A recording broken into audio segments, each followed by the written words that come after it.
సినిమాలకు పెద్ద సీజన్ సంక్రాంతి. అందుకే స్టార్ మూవీస్ తో పాటు చిన్న హీరోలు కూడా అదే సీజన్ లో సినిమాల రిలీజ్ ప్లాన్ చేసుకుంటున్నారు.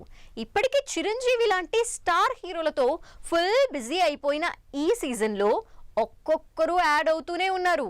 మరి ఇప్పటికీ సంక్రాంతి బరిలోకి వస్తున్నట్టు అనౌన్స్ చేసిన హీరోలు ఎంతమంది, ఇంకెవరు జాయిన్ అయ్యే ఛాన్స్ ఉంది? సినిమాలకు పెద్ద సీజన్ అన్డౌటెడ్లీ సంక్రాంతి. నిజానికి సమ్మర్ లో ఎక్కువ సినిమాలు రిలీజ్ అయ్యే ఛాన్స్ ఉన్నా పోటీ పడి సంక్రాంతికే రిలీజ్ ప్లాన్ చేసుకుంటున్నారు హీరోలు. అలా రవితేజ కూడా తన 76వ సినిమాని సంక్రాంతికే రిలీజ్ చేస్తున్నారు. కిషోర్ తిరుమల డైరెక్షన్ లో రవితేజ చేస్తున్న డిఫరెంట్ ఎంటర్టైనర్ ని లేటెస్ట్ గా లాంచ్ చేసిన టీం 6 నెలల్లో షూటింగ్ కంప్లీట్ చేసి సంక్రాంతి బరిలోకి దింపబోతున్నారు. రవితేజ కొన్నేళ్ల నుంచి సంక్రాంతి బరిలోకి రావడానికి గట్టిగా ట్రై చేస్తున్నా వరుసగా పెద్ద సినిమాలు రిలీజ్ కి ఉండడంతో తన సినిమాని పోస్ట్ పోన్ చేసుకుంటూ వస్తున్నారు. కానీ ఈసారి ఏమాత్రం వెనక్కి తగ్గేది లేదంటూ సంక్రాంతి బెర్త్ కన్ఫర్మ్ చేసుకున్నారు. ఈ సంవత్సరం సంక్రాంతికి రిలీజ్ అవ్వాల్సిన Chiranjeevi Vishwambhara cinema post phone అయింది.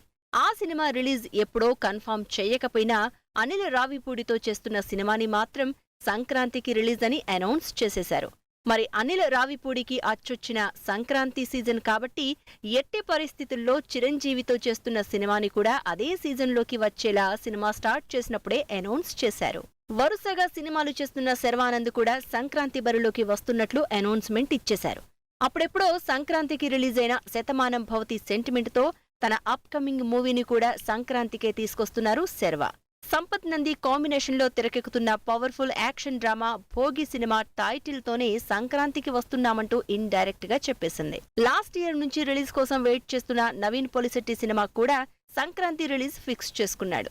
నవీన్ పొలిశెట్టి మీనాక్షి చౌదరి కాంబినేషన్లో తెరకెక్కుతున్న కామెడీ ఎంటర్టైనర్ అనగనగా ఒక రాజు మూవీ సంక్రాంతి సీజన్లో జనవరి 14న రిలీజ్ అవుతున్నట్టు డేట్ తో సహా అనౌన్స్మెంట్ ఇచ్చేశారు నిర్మాతలు.